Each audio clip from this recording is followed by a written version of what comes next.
नहीं, एक दिन की छुट्टी है। तो कल अपनी क्लास नहीं होगी, ये तुम्हारे लिए अच्छी न्यूज़ है।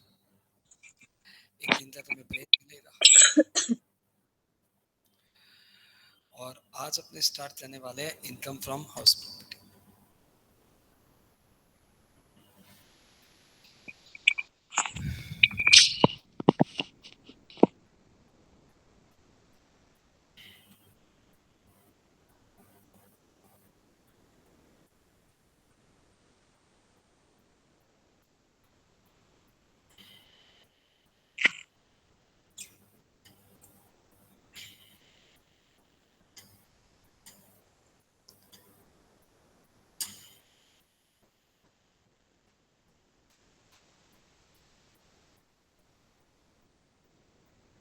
चश्मा नहीं लाया क्या आज? ओ यार,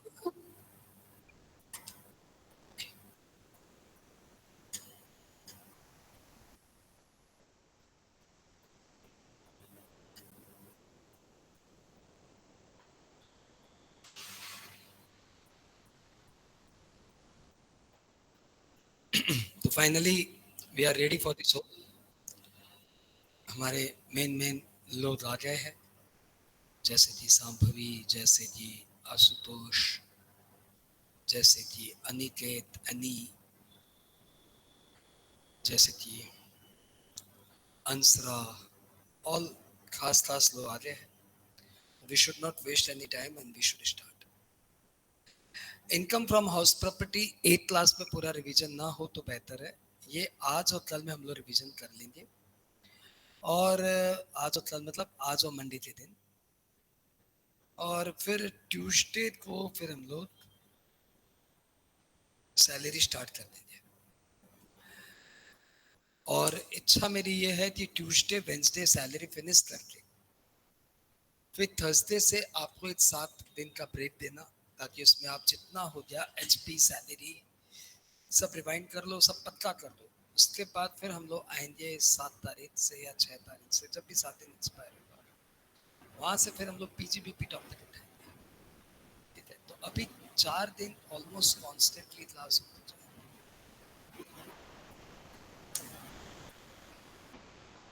लेट्स स्टार्ट। एकदम सही से आ रहा हूँ।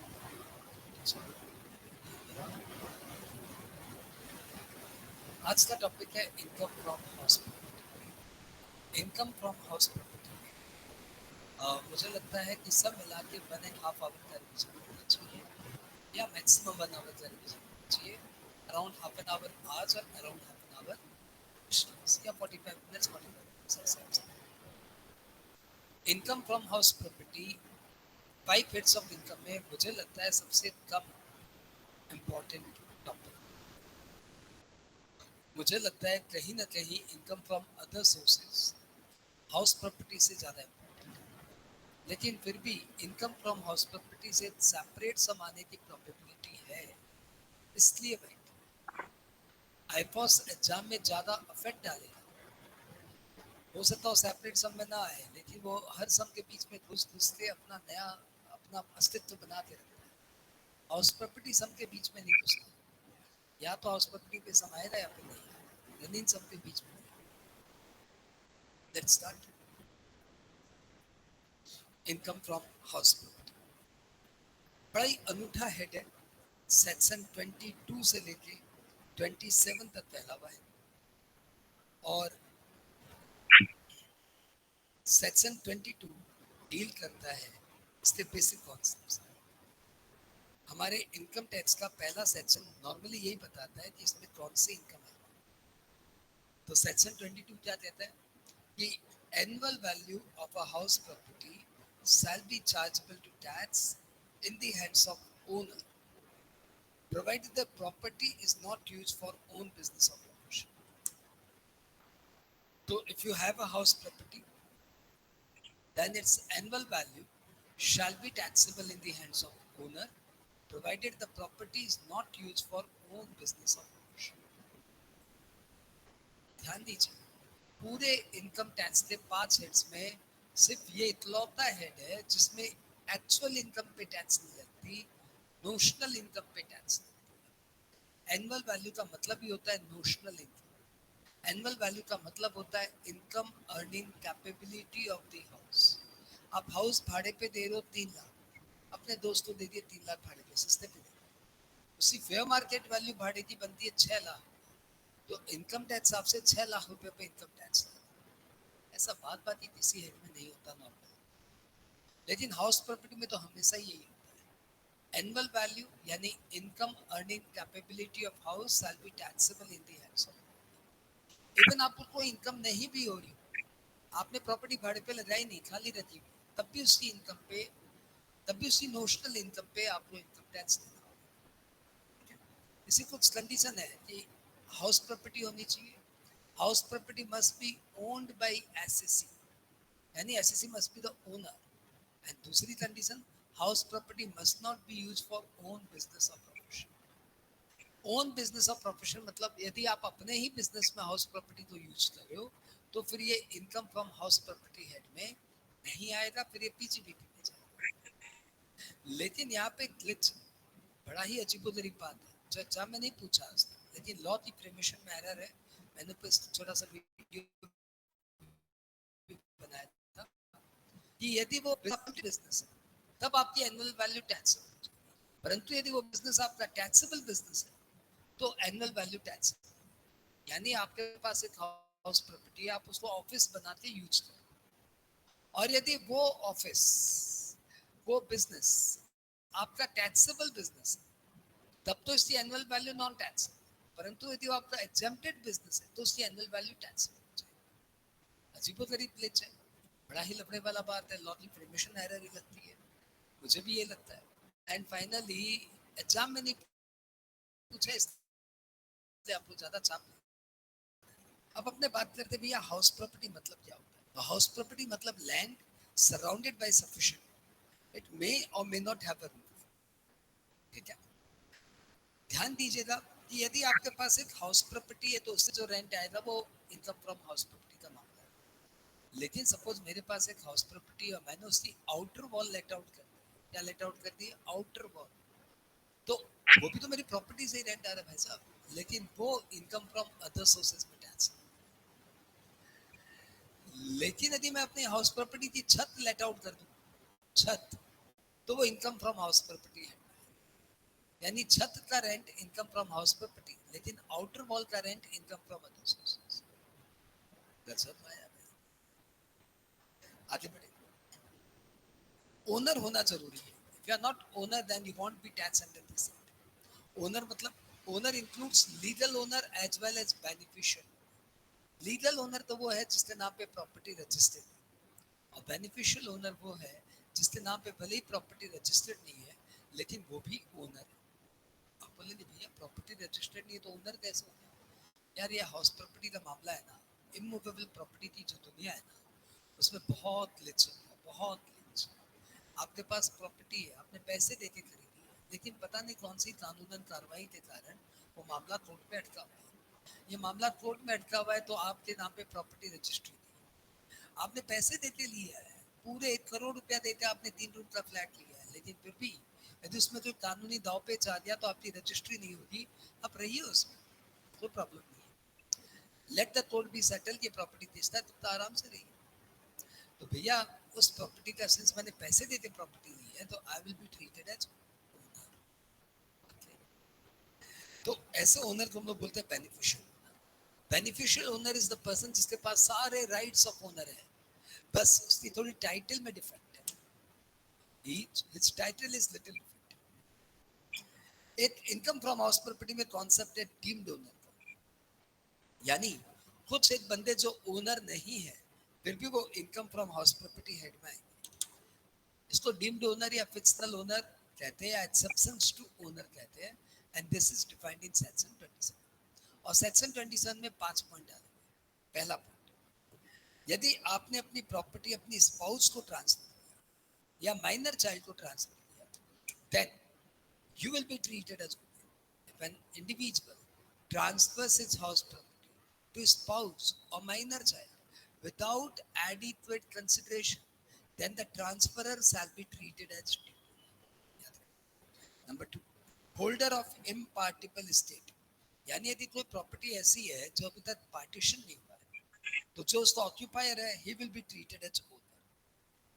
House property provided by company और कोऑपरेटिव सोसाइटी और एसोसिएशन, और आप उसमें मेंबरशिप लेके आप उस प्रॉपर्टी का पोजीशन लेते बैठे, and on the basis of your membership the possession has been given to you, the property has been allotted to you, then you shall be treated as deemed owner of the property.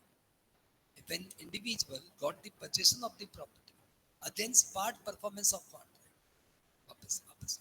If an individual got the possession of the property by virtue of membership of an association, housing society, then the member shall be treated as deemed.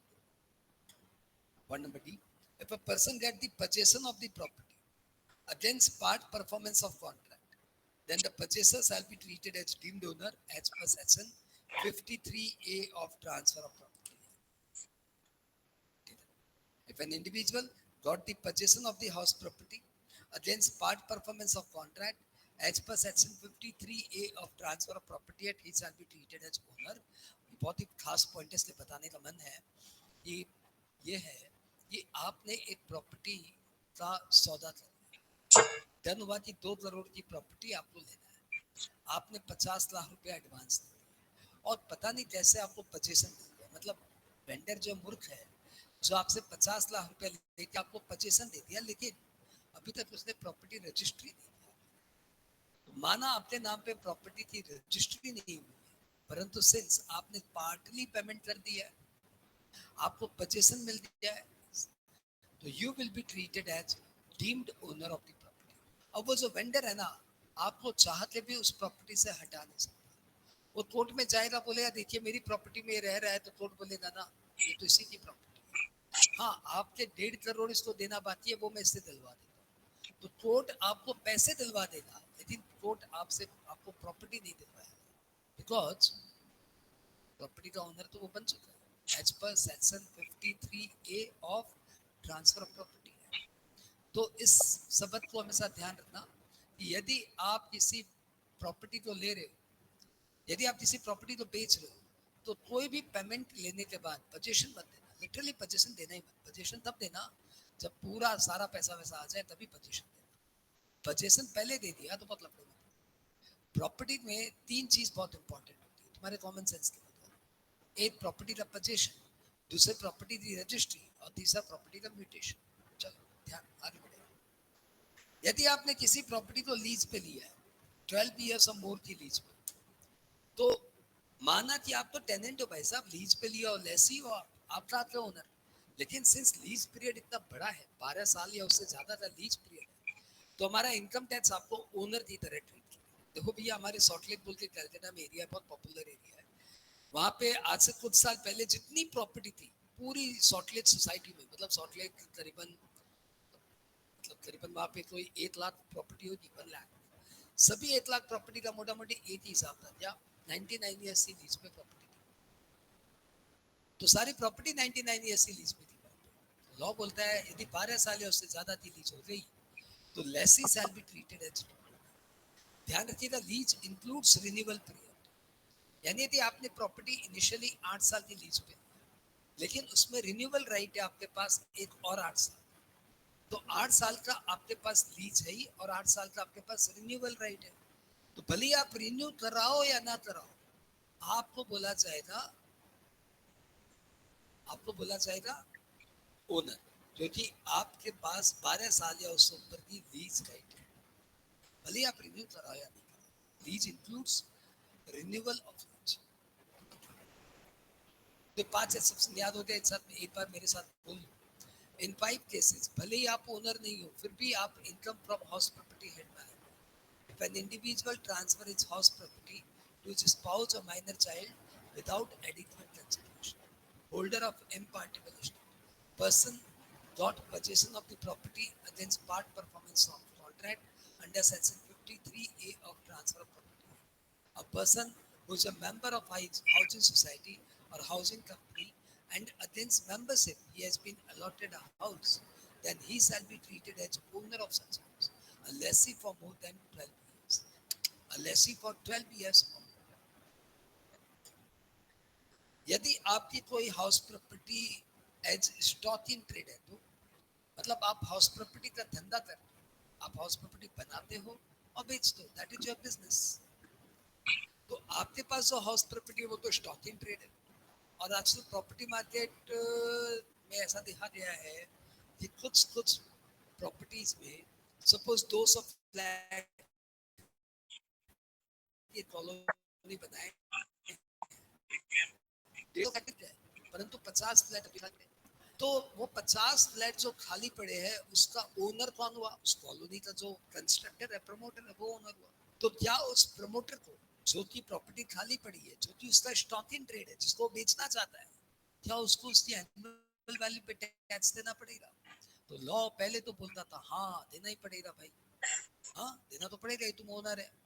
लेकिन बाद में law ने इसमें लाया relaxation और law ने कहा कि यदि आपकी प्रॉपर्टी स्टॉक इन ट्रेड है और आपने उसको भाड़े पे नहीं लगाया तो 2 साल तक उसकी एनुअल वैल्यू पे आपको टैक्स नहीं देना पड़ेगा। 2 इयर्स तक आपको उसकी एनुअल वैल्यू पे टैक्स नहीं देना पड़ेगा। 2 years, 2 years. 2 years from end of the financial year in which the certificate of completion of construction is obtained. तो जिस दिन आपको कंप्लीशन सर्टिफिकेट मिला उस ईयर के एंड से 2 इयर्स तक आपकी प्रॉपर्टी पे कोई टैक्स नहीं लगेगा। मैं आपको समझा दूं, सपोज आप एक बिल्डिंग के कॉलोनी के प्रमोटर हो और 17 जुलाई 2025 को आपका प्रोजेक्ट कंप्लीट हुआ, कंप्लीशन सर्टिफिकेट। तो पहले इस ईयर को एंड होने दो 31/3/26, यहाँ से 2 साल छोड़िए, यानी 31/3/28 तक जो जो प्रॉपर्टी खाली पड़ी है उसकी एनुअल वैल्यू पे आपको टैक्स नहीं देना पड़ेगा। परंतु टू बी नोटेड 28-29 के बाद भी यदि आपका प्रॉपर्टी खाली रह गया, बिका नहीं भाई क्या करे, तो लॉ बोलता है भैया आप बिका नहीं तो बिका नहीं, या तो भाड़े पे लगाओ और नहीं तो एनुअल वैल्यू पे टैक्स दो। आरो वेट कर दो, 2 साल हो गया बस सबको टैक्स देना पड़ेगा। बात क्लियर? याद रहेगा, ये इंपॉर्टेंट पॉइंट है एकेडमिक पॉइंट ऑफ व्यू से। Income from house property taxation के लिए 2 कंडीशन है। Number 1, SSC must be the owner of the house and the house must not be used for own business और profession. यदि SSC owner है तभी इस head में आएगा। यदि एसएससी टेनेंट है, जैसे मैंने आपसे प्रॉपर्टी भाड़े पे लेके दूसरे बंदे को दे दिया, आपसे 20,000 पर मंथ से भाड़े पे लिया, दूसरे बंदे को 30,000 पर मंथ भाड़े पे लगा दिया, तो मैंने 10,000 रुपया कमाया, परंतु ये 10,000 मेरा इनकम फ्रॉम अदर सोर्सेज में जाएगा, ये मेरी इनकम फ्रॉम हाउस प्रॉपर्टी में नहीं आएगा। तो एक मैसेज एकदम क्लियर है, income from subletting shall be taxable under the head income from other sources, not income from house property। बात क्लियर? अब हम लोग आ जाए टाइप्स ऑफ हाउस प्रॉपर्टी में। तो भैया देखो, इनकम कंप्यूटेशन के लिए हम लोग हाउस प्रॉपर्टी को इन सब पार्ट्स में डिवाइड करते हैं। इन सब का सेक्शन 8 ही है 23, सबका सेक्शन 8 ही है 23।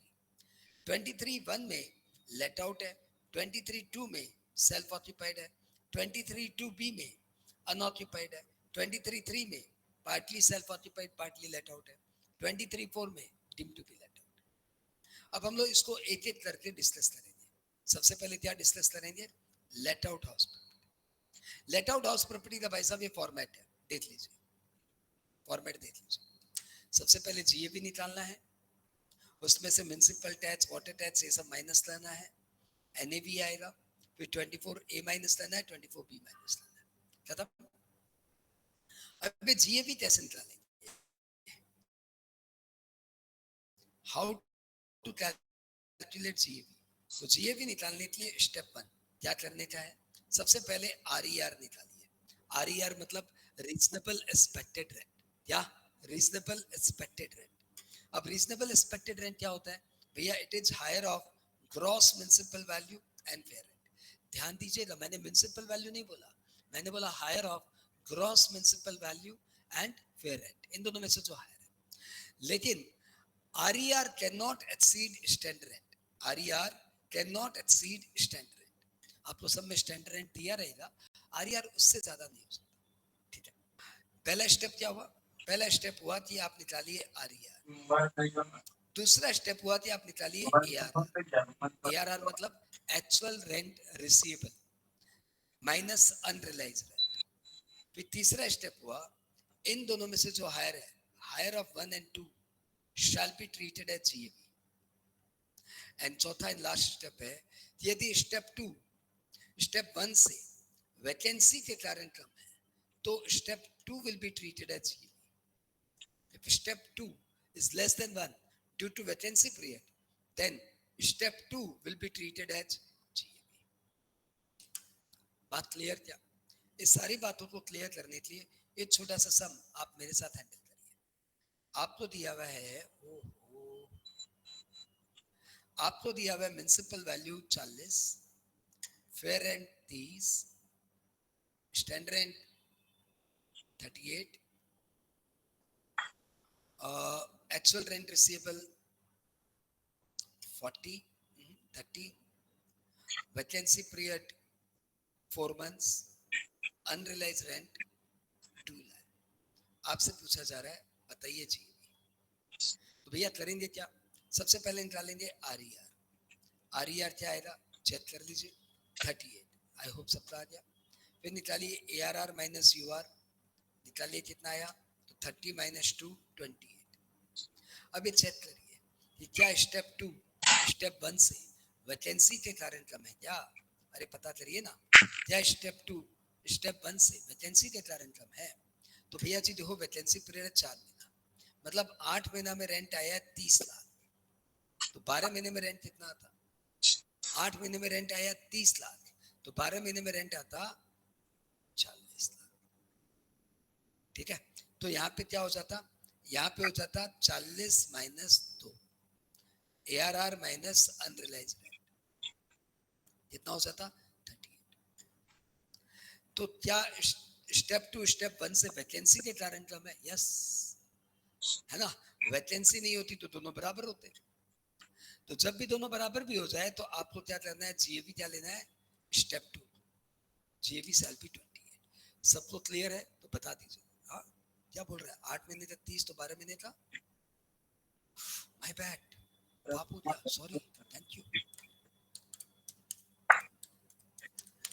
वो मुंद्रा जी, ऐसे मैथमेटिक्स से मिस्टेक करोगे कैसे चलेगा? ओ भाई, गलती हो गई। तो ये हो गया 45। तो यहाँ पे क्या हो गया? 45 माइनस 2 43। तो आपको क्लियर ही हो गया ना कि स्टेप 2 स्टेप 1 से, यू कैन सी यहाँ पे स्टेप 2 स्टेप 1 से वैकेंसी के कारण, यदि वैकेंसी नहीं होता तो ये ज्यादा होता। ऐसे में स्टेप 2 को हम लोग बोलेंगे GAV। Answer right. ठीक है, चलो लगे हाथ ये भी मालूम पड़ गया कि यदि ये दोनों बराबर भी हो जाए तब भी स्टेप 2 तो ही चाहिए। फटाफट जवाब दे दीजिए कि आपको ये पार्ट एकदम क्लियर है।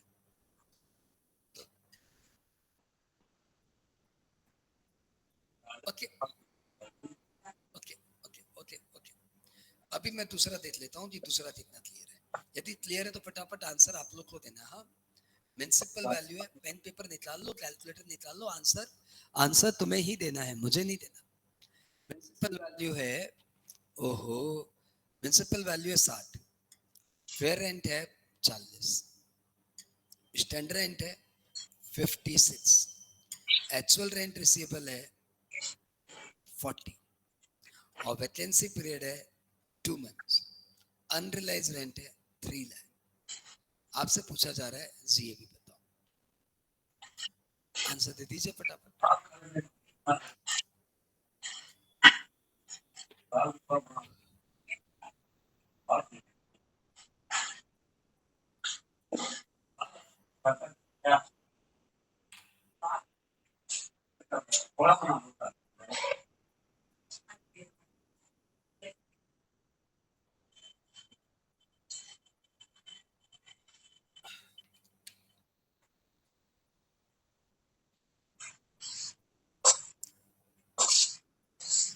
आओ बात करते हैं। तो भैया आंसर हो गया RER 56 और ARR माइनस UR, ये हो गया 40 माइनस 3 यानी 57, 37। और स्टेप 2 स्टेप 1 से कम तो है, बस ये चेक करना क्या वैकेंसी के कारण कम है। तो एक बार वैकेंसी का इम्पैक्ट हटाते हैं। तो भैया 2 महीने की वैकेंसी थी, 2 महीने की वैकेंसी थी तो 10 महीने का रेंट आया 40, तो 12 महीने में रेंट कितना आएगा 48, 48 माइनस 3 45, यानी वैकेंसी है तब भी ये कम है, वैकेंसी नहीं होती तब भी ये कम है। दोनों ही सूरत हाल में 56 ज्यादा है, तो ऐसे में जीएबी विल बी 56। बात क्लियर क्या? बात क्लियर। आओ आगे बढ़े।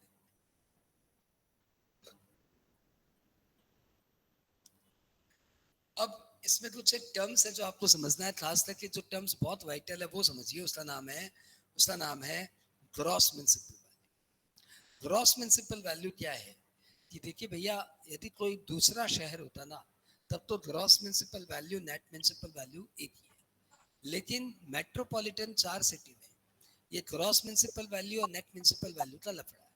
यानी मुंबई, कोलकाता, दिल्ली एंड चेन्नई, इन 4 शहरों में जीएमबी और एनएमबी अलग अलग है। यदि दिल्ली, कोलकाता, मुंबई, चेन्नई में आपकी प्रॉपर्टी है तो ऐसे में रिलेशन क्या होगा कि 90% of GMV equal to NMV plus water tax plus sewerage tax equal टू जीएमबी माना जाए। मतलब 90% of GMV equal to NMV plus water tax plus sewerage tax. यदि आपकी इन 4 को छोड़ के और कोई शहर है तब तो जीएमबी इक्वल टू एनएमबी, लेकिन यदि 4 शहर है तो 90% of GMV equal to NMV plus water tax plus sewerage tax. ठीक है, अब इस नॉलेज के साथ आपको इस सम को म्युनिसिपल वैल्यू दिया हुआ है 50, फेयर रेंट दिया हुआ है 53, स्टैंडर्ड रेंट दिया हुआ है 60, प्रॉपर्टी है एट दिल्ली, वाटर टैक्स है 12%, सीवरेज 2%, सीवरेज टैक्स है 3%, ठीक है, और म्युनिसिपल टैक्स है 5%। एआरआर दिया हुआ है 56। आपसे पूछा जा रहा है बताओ जी, अपरेंटली डेटा देखने से मालूम पड़ रहा है कि यार 56 लाख तो बहुत ज्यादा है, 56 लाख को जीएबी बना, लेकिन यहाँ पे एक चीज ड्रीम टर्नर है और वो है प्रॉपर्टी एट दिल्ली। सिंस हमारी प्रॉपर्टी दिल्ली में है तो हमें पहले जीएमबी निकालना पड़ेगा। जीएमबी कैसे निकालेंगे? फॉर्मूला आपको बताया था, 90% of GMV equal to NMV plus water tax plus sewerage tax. तो भैया 90% ऑफ जीएमबी, एनएमबी कितना है? यदि कुछ नहीं बोले ना तो म्युनिसिपल वैल्यू को एनएमबी कहते हैं, यदि कुछ नहीं बोला तो म्युनिसिपल वैल्यू को एनएमबी कहते हैं। 50 lakh, water tax 2% of NMB, sewerage tax 3% of NMB, यानी 90% ऑफ जीएमबी हो गया 52.5 लाख। तो भैया जीएमबी कितना हो गया? 52.5 डिवाइडेड बाय 90%, या 58.3। तो भाई साहब आपका डेटा देख लीजिए, यहाँ पे क्या आ गया? यहाँ पे आ गया 58.33। अब आपका इन तीनों को देख के आरईआर दिमाग में बैठ ही क्या होगा? 58.33। और एआरआर तो पता ही है 56 लाख, वैकेंसी पीरियड तो है नहीं, तो जीएबी क्या होगा? 58.33। आई होप सबको क्लियर। जवाब दे दीजिए फटाफट, जिसको नहीं क्लियर है वो भी जवाब दे सकता है। ओके ओके, तो ये आ गया आपका क्या? Standard rent. Actual rent receivable आपको बता ही चुका हूं, फिर भी एक बार और अच्छे से बता दूं। एक्चुअल रेंट रिसीवेबल में बहुत लफड़ा, बच्चे बहुत कंफ्यूज होते हैं, ध्यान से देखना। एक्चुअल रेंट रिसीवेबल मतलब रेंट पर मंथ कितना है, रेंट पर मंथ कितना है, उसमें से cost of amenities per month वाली हटा दीजिए, कॉस्ट ऑफ एमिनिटीज को पर मंथ में लाके हटा दीजिए। ये हुआ आपका net rent per month multiplied by number of month property actually let out, number of month property let out. तो यदि आपकी प्रॉपर्टी 7 महीने लेट आउट हुई तो 7 से मल्टीप्लाई कर दीजिए। ये फॉर्मूला आप अप्लाई करना एग्जाम हॉल में, ओवर कॉन्फिडेंस से मत रहना। ओके, अनरियलाइज रेंट का डिडक्शंस, आपको पता है अनरियलाइज रेंट एआरआर से माइनस हो जाता है। अनरियलाइज रेंट का डिडक्शंस पाने के लिए आपको 3-4 कंडीशन सेटिस्फाई करनी पड़ती। आपको एग्जाम में कंडीशंस पूछ सकते हैं कि एमसीक्यू में भी पूछा हुआ है और पूरा क्वेश्चन 3 नंबर में भी पूछा हुआ है। What are the conditions for claiming deductions for unrealised rent? तो भैया आंसर है a deduction for unrealised rent shall be available if following conditions are satisfied. Number 1, tenancy agreement is bona fide. All reasonable steps have been taken to recover the rent. All reasonable steps have been taken to get property vacated. And the defaulted tenant is not occupying any other property of the SSE. If you satisfy all the 4 conditions, then only you can claim deductions for unrealized rent. आगे बढ़े। आपने सारे term सीख लिए, ध्यान दीजिए। GAV चल रहा था, जीएवी में आपने gross municipal net municipal value सीखा, आपने फेयर रेंट सीख लिया, rent of similar property in same locality, आपने एक्चुअल रेंट रिसीवेबल सीख लिया, rent minus cost of amenities multiplied by number of month property let out, and आपने standard rent सीख लिया, maximum possible rent as per the rent control act, और आपने इन सबका यूज भी सीख लिया। अब एक्चुअल रेंट रिसीवेबल से अनरियलाइज्ड रेंट माइनस करेंगे, ये भी आपने सीख लिया। और वैकेंसी पीरियड होने पे आपको स्टेप 4 लगाना पड़ता है, वो भी आपने एक सम दो सम करके सीख लिया। तो मुझे कंफर्म करिए कि आपका जीएवी वाला पार्ट आपका रिवाइंड हो गया, क्योंकि हाउस प्रॉपर्टी में सबसे इंपॉर्टेंट पार्ट जीएवी है। सम आ गया तो, और जीएवी निकालना भी पड़ता है हम लोग को फ्रैक्शन ऑफ सेकेंड्स, पर टाक से निकालना पड़ता है, ये तो समय अटक जाएगा। जीएवी के बाद अगला स्टेप आता है taxes levied by local authority. मैं अपनी लाइव क्लास में जीएवी निकालने के लिए पूरी एक क्लास लाता हूँ, ताकि वो बच्चों की स्पीड आए, फटाफट निकालना सीखे। वो करते रहते हम लोग जीएवी के सम्स करते रहते, पूरे 1.5-2 घंटे तक करते रहते हैं, ताकि वो स्पीड निकले, और फिर हमारे बच्चे फ्रैक्शन ऑफ सेकंड में आंसर देते। भाई मजाक लेते हैं। Taxes levied by local authority, तो भैया taxes levied by local authority में 5 बातें ध्यान रखना, 5 बातें। Taxes levied by local authority includes municipal tax, water tax, sewerage tax, or any other tax charged by municipality or panchayat.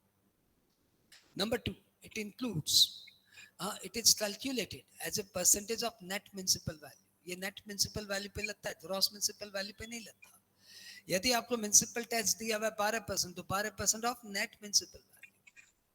Number 3, it is allowed on cash basis. पे करोगे तो deductions मिलेगा, पे नहीं करोगे तो डिडक्शंस नहीं मिलेगा। एडवांस म्युनिसिपल टैक्स भी अलाउड, क्योंकि पे हो गया ना, पे होते ही डिडक्शंस मिल जाएगा। आउटस्टैंडिंग म्युनिसिपल टैक्स का डिडक्शंस नहीं मिलेगा। एंड नंबर 5, बहुत ही इंपॉर्टेंट बात, it must be paid by owner, it must not be paid by tenant. यदि आपने टेनेंट ने पेमेंट कर दिया तो डिडक्शंस नहीं मिलेगा। अब इसको आप एक बार पीजीबीपी के सेक्शन 43B से मर्ज करिए। आप तो पढ़े लिखे लोग तो भाई साहब, मैं ऐसी बातें कर सकता हूँ आपके साथ। ये हाउस प्रॉपर्टी में आपका एक प्रॉपर्टी जो आपने भाड़े पे दे रहा है, और एक प्रॉपर्टी जिसका आप खुद बिजनेस करते हो, दोनों पे म्युनिसिपल टैक्स देना है। दोनों का आपने municipal tax 30 April of next year दे दिया, यानी 30 अप्रैल ऑफ असेसमेंट ईयर को दे दिया। तो पीजीबीपी बोलता है section 43B, if the tax has been paid by due date of filing of return, deductions can be claimed. If the tax is paid by due date of filing of return, then deductions can be claimed. क्योंकि आपने due date of filing of return के अंदर अंदर payment कर दिया, आपको tax allowed हो जाएगा। पीजीबीपी ये बोलता है। हाउस प्रॉपर्टी बोलता है it is allowed on cash basis. जिस फाइनेंशियल ईयर में पे करोगे उस ईयर में डिडक्शंस मिलेगा। तो नतीजा ये हुआ कि हाउस प्रॉपर्टी का जो रेंट है, मतलब लेट आउट हाउस प्रॉपर्टी का जो रेंट है, उसमें से म्युनिसिपल टैक्स माइनस नहीं होगा, लेकिन बिजनेस का जो ऑफिस का जो म्युनिसिपल टैक्स है उसका डिडक्शंस मिल जाएगा। तो ध्यान रखना, it must be paid on cash basis. Cash basis पे अलाउड है, बात सबको क्लियर। तो भैया ये जो बातें भी मैंने 43B से कंपेयर किया ना, ये पता तो किसी को नहीं था। हाँ, जिन्होंने अंगूठे नहीं उठाए, मुझे समझ में आ गया, तो उनको मेरी वाली बात समझ में नहीं आई, क्योंकि उनके दिमाग में 43B है ही नहीं, तो वो बेचारे कंफ्यूज हो गए तो हाथ नहीं उठाया। I accept and I admire, पर बेवजह झूठा अंगूठा नहीं दिखाना चाहिए। ओके, आगे बढ़ जाए, आगे बढ़ जाए, आगे बढ़ जाए। रिफंड ऑफ म्युनिसिपल टैक्स, ये टॉपिक आपने कभी सुना ही नहीं होगा, लेकिन मैंने अपने मैट में डाल रखा है। हमारी किताब बहुत यूनिक है भाई साहब, पहले बता देता हूँ। आप बहुत ही लकी पर्सन हो जो आपके हाथ में हमारी वाली किताब है, एकदम डिटेल स्टडी करके इसमें बड़ी बड़ी बातें डाली हुई है। ये वो किताब है जो मैं उस एज में बनाया जब मैं तुम्हारी एज का था, मोटा मोटी 25-26, सॉरी थोड़ी भूल हो गया, 25-26 साल का था तब मैंने किताब बनाई थी। तब बहुत बहुत पावर था दुनिया बदलने का। तो टैक्स सी दुनिया तो हमने काफी हद तक बदली भी है। कुछ लोगों की बोलती एकदम बंद हो गई, कुछ लोगों की किताब की दुकान बंद करवाई हमने, और टैक्स सिखाया तो बहुत हुआ है। तो रिफंड ऑफ म्युनिसिपल टैक्स क्या बोलते हो भाई साहब, अलाउड है कि नॉट अलाउड है, टैक्सेबल है कि नॉन टैक्सेबल है? तो भैया मैं तुम्हें बता दूं, रिफंड ऑफ म्युनिसिपल टैक्स अजीबोगरीब बात, आपने पे किया था तब अलाउड हो गया, अभी रिफंड मिला है, क्या करे? लॉ बोलता है इसके बारे में तो लॉ कुछ बोल ही नहीं रहा है, हमने तो कभी रिफंड ऑफ म्युनिसिपल टैक्स के बारे में कुछ किया ही नहीं बात। तो जब लॉ ने कुछ बोला ही नहीं तो फिर काहे को tax? No tax and it is non taxable. सबके सब अंगूठे उठाओ, किसी ने बात आज तक किसी किताब में छोड़ किसी लाइब्रेरी में भी नहीं देखी होगी। छोटे थे। हाँ, और बात करें डिडक्शंस फ्रॉम, सर हमने तो आज तक अपने जीवन में लाइब्रेरी तक नहीं देखी। ओह अच्छा ठीक है, कोई बात नहीं, आ जाओ। हम लोग बात कर रहे थे GAV minus municipal tax equal to NAV, ठीक है? अब आओ, एनएवी से आपको स्टैंडर्ड डिडक्शंस मिलेगा। आप सबको पता है 30% of NAV is allowed as deductions. ये स्टैंडर्ड डिडक्शंस आपको मिलता है क्योंकि हाउस प्रॉपर्टी में कई तरह तरह के खर्चे होते हैं और उन खर्चों के लिए कोई डिडक्शंस नहीं मिलेगा। There will be no deductions for there will be no deductions for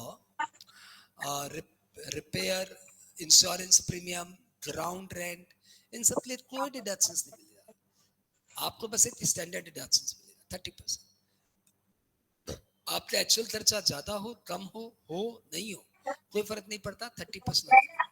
आप अकाउंट्स मेंटेन करते हो नहीं करते हो कोई फर्क नहीं पड़ता, 30% ऑफ एनएवी। आप कंपनी हो इंडिविजुअल हो कोई फर्क नहीं पड़ता, 30% ऑफ एनएवी थ्रू सकते, 30% ऑफ एनएवी। यदि आपकी एनएवी नील या निगेटिव है तो स्टैंडर्ड डिडक्शंस अपने आप ही जीरो हो जाएगा। यदि आपकी एनएवी नील है तो standard deductions 30% on to zero equal to zero, और यदि आपका एनएवी निगेटिव है तब भी स्टैंडर्ड डिडक्शंस जीरो हो जाएगा। ठीक है, आगे बढ़ जाए। अब हम लोग बात करें इंटरेस्ट ऑन लोन की। Interest on loan, income from house property में इंटरेस्ट ऑन लोन काफी पेचीदा टॉपिक माना जाता है, तो हम लोग इसको आराम से करते हैं। 7 पॉइंट बताता हूँ, ध्यान से सुनना। हाँ थोड़ा धीरे बताता हूँ। Interest on loan is allowed on actual basis. तो आपने पे कब किया उससे कोई मतलब नहीं है। यदि आपका इंटरेस्ट ऑन लोन ड्यू होते जा रहा है, थ्रू होते जा रहा है, तो आप डिडक्शंस लेते जाइए। It is allowed on actual basis, not due basis, it is allowed on actual basis. Number 2, loan आप किसी से भी लीजिए कोई फर्क नहीं पड़ता, कंपनी से लीजिए, बैंक से लीजिए, ट्रस्ट से लीजिए, अपने दोस्त से लीजिए, अपनी वाइफ से लीजिए, पापा से लीजिए, चलेगा। Number next, loan must be use for construction, purchase, repair, renovation. आप कंस्ट्रक्शन, परचेज, रिपेयर, रिनोवेशन के लिए लोन यूज कर सकते हो। और कोई पर्पस के लिए लोन यूज किया तो डिडक्शंस नहीं मिलेगा। यदि आपने म्युनिसिपल टैक्स पे करने के लिए लोन लिया है तो उसका डिडक्शंस नहीं मिलेगा। नंबर नेक्स्ट, कंस्ट्रक्शन को हम लोग 2 पार्ट में डिवाइड करते हैं, pre construction period and post construction period. Pre construction period का इंटरेस्ट 5 सालों में अलाउड होगा, starting from the year in which construction is completed. तो जिस ईयर में कंस्ट्रक्शन कंप्लीट हुआ, चाहे साल की शुरुआत में, चाहे साल के बीच में, चाहे साल के एंड में, जिस ईयर में कंस्ट्रक्शन कंप्लीट हुआ उस ईयर में आपको पहला इंस्टॉलमेंट अलाउड हो जाएगा, और उसके बाद आपको 4 और इंस्टॉलमेंट अलाउड। जिस ईयर में कंस्ट्रक्शन कंप्लीट होता है उसको हम लोग बोलते हैं पोस्ट कंस्ट्रक्शन पीरियड। बात क्लियर? प्री कंस्ट्रक्शन पीरियड का इंटरेस्ट 5 सालों में अलाउड होगा, starting from the year in which construction is completed. Post construction period का इंटरेस्ट अपने अपने साल में अलाउड होगा। यदि आप पुराने लोन को चुकाने के लिए नया लोन लेते हो तो that shall be treated as continuation of old loan. पुराने लोन को चुकाने के लिए यदि आप नया लोन लेते हो तो that shall be treated as continuation of old loan. Suppose आपका पुराना लोन लिया हुआ था 10% की रेट से, जब आपको नया लोन लेना पड़ा तो मिला 12% की रेट से, तो क्या 2% एक्स्ट्रा जो हमने पे किया वो अलाउड हो जाएगा? आंसर इज यस, अलाउड हो जाएगा। बात क्लियर?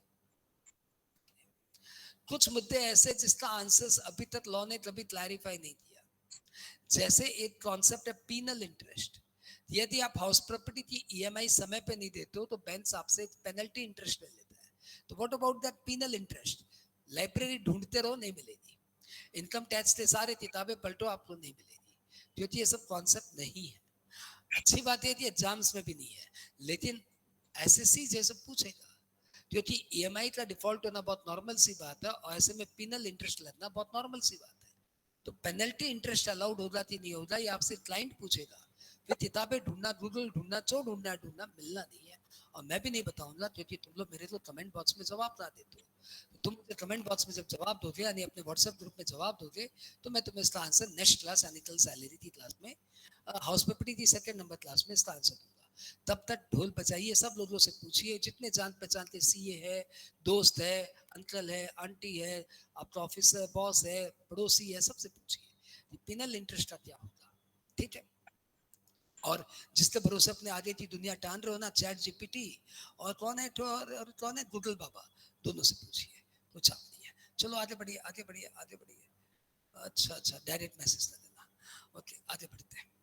हम लोग बात कर रहे थे कि यदि आपने इंटरेस्ट ऑन इंटरेस्ट दिया, तो मतलब मैंने 5 करोड़ का लोन लेके घर बनाया, 5 करोड़ के लोन पे इस साल इंटरेस्ट हो गया 50 लाख। ये 50 लाख अभी देने का है नहीं, तो मैंने एक नया लोन लिया, उस लोन से इस 50 लाख इंटरेस्ट को चुकाया। अभी इस नए लोन पे इंटरेस्ट है, ये नए लोन पे जो इंटरेस्ट होगा अलाउड होगा, तो answer is interest on interest. Interest on interest, loan taken to repay the principal shall be treated as continuation of loan. Loan taken to repay the interest.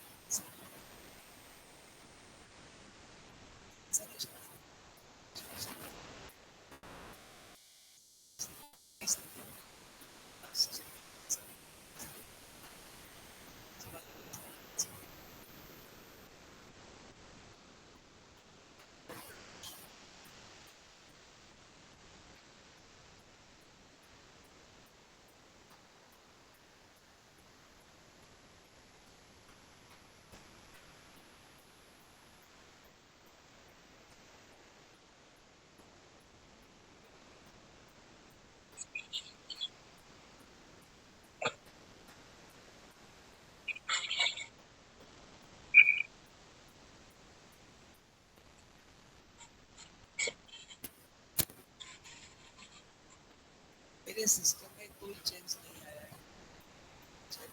System is बहुत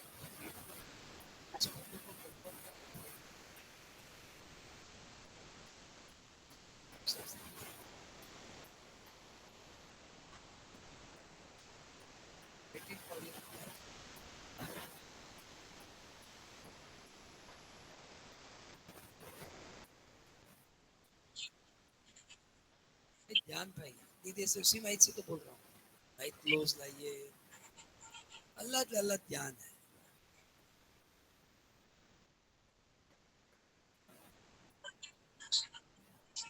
Aniket clear हो गया?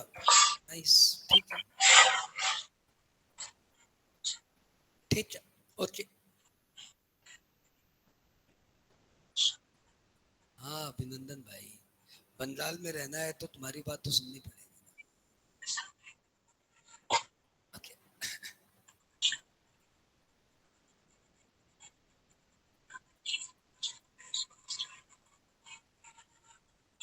आओ start करते हैं। तो मैंने बताया interest on loan में 8 बातें आपको बताई, एक बार वापस से ध्यान से सुन लीजिए। पहला, loan must be taken for construction, purchase, repair, renovation. Loan आप बैंक से भी ले सकते हो, रिलेटिव से भी ले सकते हो। Interest on loan is allowed on actual basis, पे करो या मत करो, डिडक्शन। लोन को हम लोग 2 पार्ट में डिवाइड करते हैं, pre construction period and post construction period. जिस ईयर में कंस्ट्रक्शन स्टार्ट हुआ या लोन लिया, whichever is later shall be treated as start of pre construction। जिस ईयर में लोन लिया या कंस्ट्रक्शन स्टार्ट हुआ, whichever is later shall be treated as start of pre construction period, and the year in which construction is completed shall be treated as post construction period। Pre-construction period interest shall be allowed in 5 equal installment starting from the year in which construction is complete. Post-construction period interest is allowed in respective years. Interest on interest is not allowed. Loan taken to repay the earlier loan shall be treated as continuation of old loan. Penal interest आपके भरोसे छोड़ दिया है, आप आगे बढ़ जाओ। यदि आपने लोन लेने के लिए कोई ब्रोकरेज दिया है, ब्रोकरेज लोन लेते हैं तो कोई दलाली देनी पड़ती है, बैंक को प्रोसेसिंग चार्ज देना पड़ता है। ये प्रोसेसिंग चार्ज जो आपने बैंक को दिया है, that shall also be treated as interest and that shall also be allowed. Suppose आज मुझे एक घर खरीदने के लिए बैंक से लोन एक 1 करोड़ का लोन है और इस साल का इंटरेस्ट होगा सपोज सिर्फ लास्ट मंथ में जाते हैं फरवरी मार्च में, तो इस साल का इंटरेस्ट होगा सिर्फ 1 लाख, लेकिन मैंने बैंक को प्रोसेसिंग फी भी दी है 1 लाख, तो मैं 2 लाख का deposit.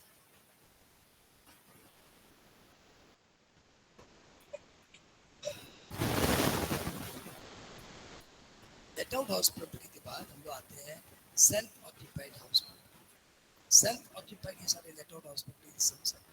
Self occupied house property मतलब हमारे इनकम टैक्स में इंडिविजुअल एचयूएफ, ध्यान दीजिएगा इसको, इंडिविजुअल और एचयूएफ एक एक हाउस प्रॉपर्टी, नॉट एक दो हाउस प्रॉपर्टी सेल्फ ऑक्यूपाइड रखना अलाउड। मतलब एक इंडिविजुअल और एक इंडिविजुअल और एचयूएफ को 2 हाउस प्रॉपर्टी सेल्फ ऑक्यूपाइड रखना परमिटेड है। उनकी एनुअल वैल्यू पे टैक्स नहीं लगेगा। ऑब्वियसली लेट आउट कर दिया तब तो टैक्स लगेगा, लेकिन एनुअल वैल्यू पे टैक्स नहीं लगेगा। ये रिलैक्सेशन है सेक्शन 22 की दादागिरी से। 22 की दादागिरी तुमने सुना था ना, तेरा प्रॉपर्टी आ रहा है, भाड़ा पर दिया या नहीं दिया सुन, हमको इनकम टैक्स देना पड़ेगा, समझा। तो ये जो दादागिरी थी 22 की, उसका ये रिलैक्सेशन है क्या कि आपकी 2 हाउस प्रॉपर्टी पे हम टैक्स नहीं लेंगे। अरे भैया 2 प्रॉपर्टी मेरी, 2 प्रॉपर्टी मेरी वाइफ की, 2 प्रॉपर्टी मेरे बच्चों की, 2 प्रॉपर्टी मेरे और एक बच्चे की, तो एक 4 जन की, हम 2 हमारे 2 के 4 बच्चों, 4 जन की फैमिली में 8 हाउस प्रॉपर्टी हो सकती है। अरे भैया और कितनी प्रॉपर्टी खाली रहोगे। तो बेसिकली इंडिविजुअल और एचयूएफ को, और ऊपर से यदि आपने अपना एचयूएफ बना लिया तो 2 प्रॉपर्टी एचयूएफ, तो 4 जन की फैमिली में 10 प्रॉपर्टी आप सेल्फ ऑक्यूपाइड डिक्लेयर कर सकते हो। और कितनी सेल्फ ऑक्यूपाइड प्रॉपर्टी चाहिए भाई साहब, तो इंडिविजुअल एचयूएफ तो समझिए आप सेल्फ ऑक्यूपाइड प्रॉपर्टी का। अब ये सेल्फ ऑक्यूपाइड प्रॉपर्टी की शुरुआत कैसे होती है, एनेबिनल, और एनेबिनल तो स्टैंडर्ड डिडक्शंस भी गायब हो जाता है। इंटरेस्ट ऑन लोन कैसे अलाउड होता है, मैक्सिमम 2 लाख, 2 लाख से बेसी इंटरेस्ट ऑन लोन अलाउड नहीं होता। अच्छा 2 लाख का डिडक्शंस लेने के लिए भी आपको 4 कंडीशन फुलफिल करनी है। 4 कंडीशन कौन कौन सी 4 condition? Number 1, the loan must be taken on or after 1499. The loan must be taken for construction or purchase of the house. Number 3, construction must be completed within 5 years from end of the financial year in which money was borrowed and lender certificate was made. ये 4 condition आपको MCQ point of view से याद रखना है। खास करके तीसरा वाला 5 साल में कंस्ट्रक्शन, चारों कंडीशन सेटिस्फाई कर दिए तो इंटरेस्ट ऑन लोन अलाउड होगा मैक्सिमम 2 लाख। और यदि चारों में से एक भी कंडीशन स्किप हो गई तो मैक्सिमम इंटरेस्ट सेल्फ ऑक्यूपाइड में अलाउड होगा। यानी यदि आप हाउस प्रॉपर्टी के लिए लोन लेते हो एंड वो लोन कंस्ट्रक्शन के लिए तो 2 लाख तक इंटरेस्ट अलाउड है, और यदि वो लोन रिपेयर के लिए तो 30,000 तक इंटरेस्ट मैक्सिमम 2 लाख। और यदि कंस्ट्रक्शन नहीं है, परचेज नहीं है, रिपेयर का हुआ है तो मैक्सिमम 30,000। और एक बात ध्यान रखिए, वो जो बात करें वो सेल्फ ऑक्यूपाइड की लेट में कोई लिमिट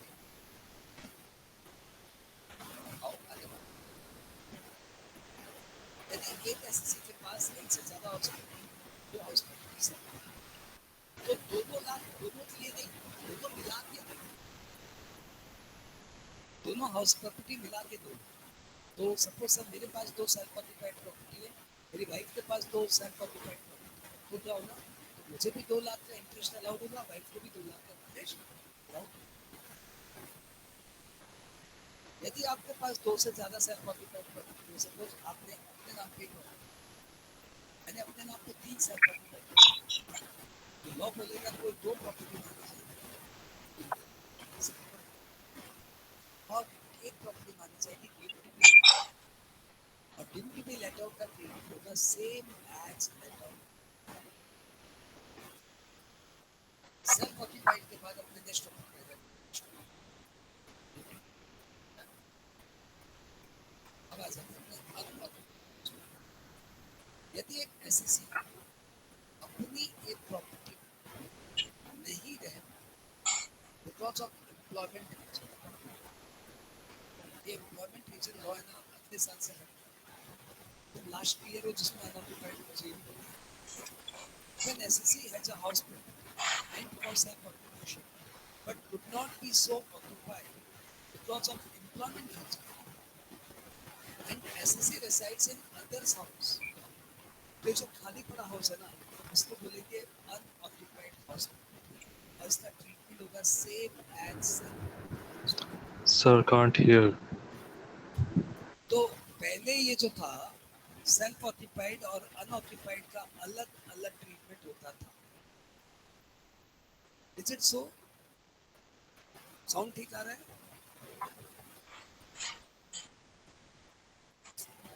इसलिए क्यों माइक ऑन करके बोला कान ठीक है? Thank you. तो हम लोग बात कर रहे थे क्या कि यदि कोई प्रॉपर्टी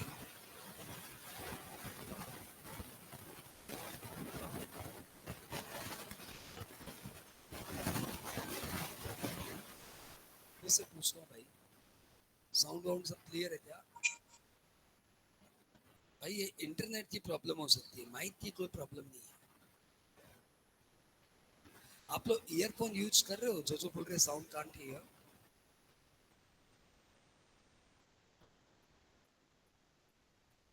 आप समझो जब बीच में ठीक हो जाता है फिर खराब हो जाता है बिना मेरा कुछ किए, इसका मतलब वो इंटरनेट इशू है भाई। तो इसके लिए ईयरफोन यूज कर लो और तो कोई ऑप्शन है नहीं, ठीक ना?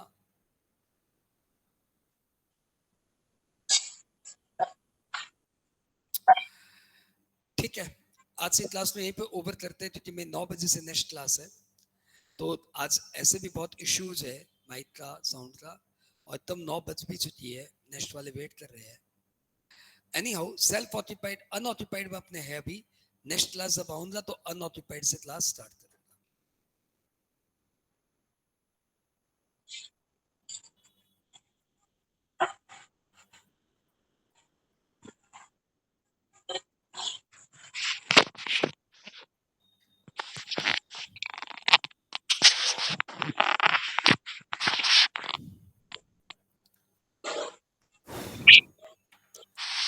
ग्रीलैंड इंडिया में भाड़े पे दे, सॉरी भाई लोग, चलो